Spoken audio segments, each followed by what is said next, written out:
about the HR1044 S386 bill, the Fairness for High-Skilled Immigration Act that passed in the Senate on December 2nd. This is confusing to a lot of people. Chris, I know that you've been pretty involved in a lot of the things behind the scenes. If you want to maybe take that question. No, yeah, happy to do it, Tanya. Right. So last summer, HR 1044 was passed by the U.S. House. There's, of course, two houses that have to pass any bill.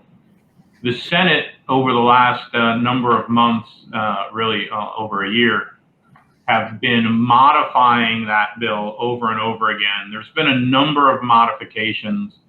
I think the most important one for the people on this is that the fairness bill at its core, what it seeks to do is it seeks to change the visa bulletin so that we will not have per country categories. We won't have an India and a Philippines and a China and a Mexico, et cetera. And what it will do is over the course of 10 years, it will make one category, which is just all foreign nationals. And if it ended there, that would not be good for Philippine nurses, but it would be good for Indian nurses. And the reason is because we would go from a situation where the Philippine EB3 number is current to a situation where all countries would be backlogged between 5 and 7 years. As a result of that, and because the U.S. is interested in making sure that nurses are still able to come to the United States, and as a result of the reality that so many of those nurses are Filipino, we were able to negotiate a deal where there is a carve out for Philippine nurses, their spouses, and children that could be as much as maybe even as high as 8 or 10% of the overall employment-based visa number, which would keep the flow of Philippine nurse immigration for the next 7 years at the same rate as it is today. And then after 7 years, we'll have to go back and renegotiate. There have been a number of other amendments that aren't worth getting into that have been added to this. Most of those either have no impact whatsoever on Philippine EB3, or they have what looks to be a very positive effect on EB3 because they hold back visas from the biggest countries, China and India, and allow all the other countries to use them. And since the Philippines is the third most country, the third biggest country in terms of visa usage, it means that a lot of those visas wouldn't necessarily flow to Philippine EB3. So some of those other amendments would also be great, even beyond just this carve out for 4,400 nursing visas.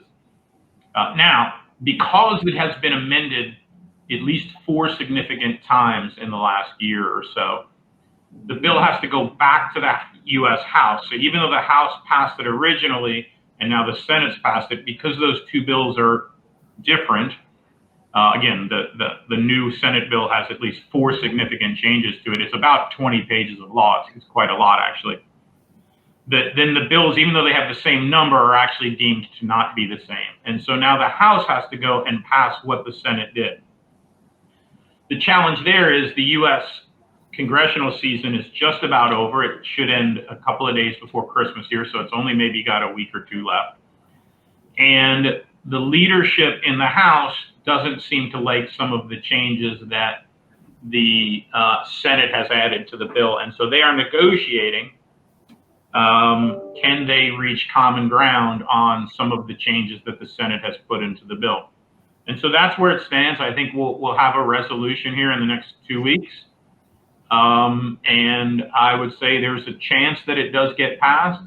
I think there's a chance it doesn't get passed. I would say it's probably, it's always safer to suggest that things aren't going to be passed. It's very difficult to get something passed in the Senate, especially here at the 11th hour in the House.